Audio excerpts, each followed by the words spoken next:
Elbow Grease Productions, in association with MichaelJacksonInsider.com, presents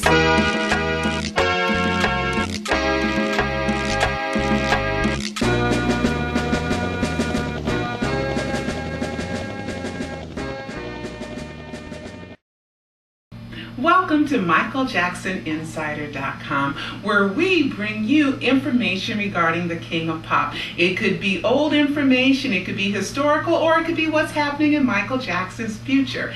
This time, we are bringing to you an exclusive interview with Larkin Arnold, who happened to be the VP of Black Music at CBS Records during Thriller. He told us some insight about the problems with releasing Thriller, which went on to be the #1 best-selling album of all time. And don't forget to pick up your copy of Behind the Scenes at the Michael Jackson Trial. And I'm sorry, we've been a little bit missing in action because we've been out producing the documentary Barack Obama, The Power of Change. Can you guys imagine? Elbow Grease Productions has produced documentaries on two of the most famous black men in the entire world. How did that happen? I have no idea. Sometimes God just leads you to do certain things. Anyway, enjoy our interview with Larkin Arnold. Now, what was some of the drama facing the release of Thriller? Because I know that they panicked for a while. Well, the thing is like I'd gotten a directive from the president at Dick Asher that you never are supposed to release a single until the album is finished, until you have the album in-house. Because sometimes a lot of the other departments, a lot of A&R people, they released the single, and then the single would explode, but the album wasn't finished, and so they didn't have an album to sell, or sometimes the album was, just held up, or so they were losing sales, because basically singles are just a promotional tool for the album. So he said, do not release any singles until you have the finished master of the album, in your hands. So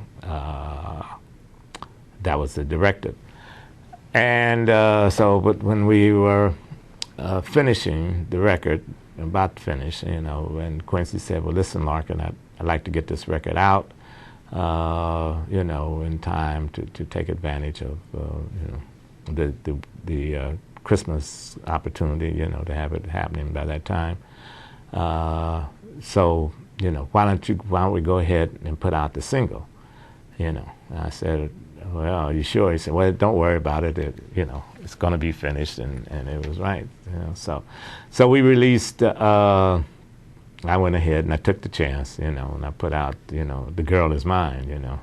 That was the first single off that album, because we had to do that because there was a backlash, at this time against black music, because the radio stations had stopped refusing to play black music. They felt that there was too much, penetration of disco on their radio stations, too much women's lib in the music, I Will Survive and all that stuff. So they had a rebellion against playing black music. And I don't know if you know that one time they had it in Wrigley Field.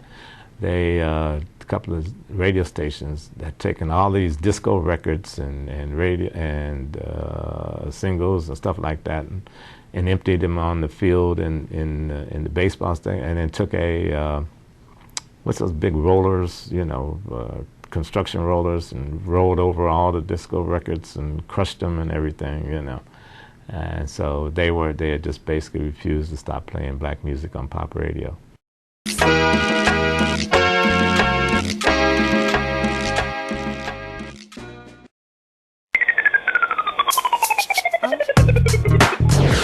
Behind the scenes of the Michael Jackson trial was just as interesting as the trial itself.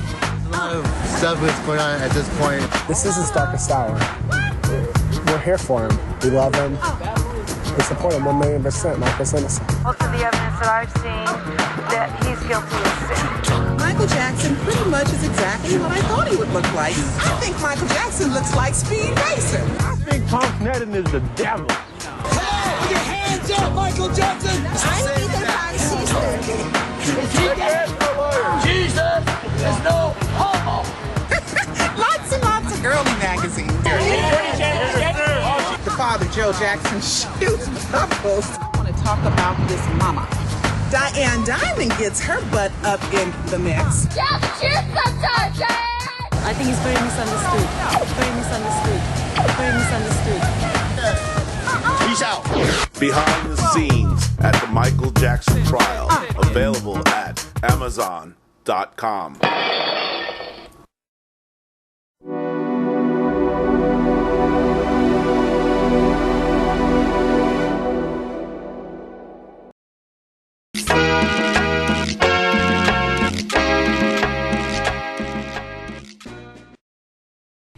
So that's what we're up against. So that's why we released, the song with, because Sexual Healing had a hard time crossing over. I mean, they, even our pop department, even our white department, didn't want to cross that record over. But the record was so big, they couldn't stop it.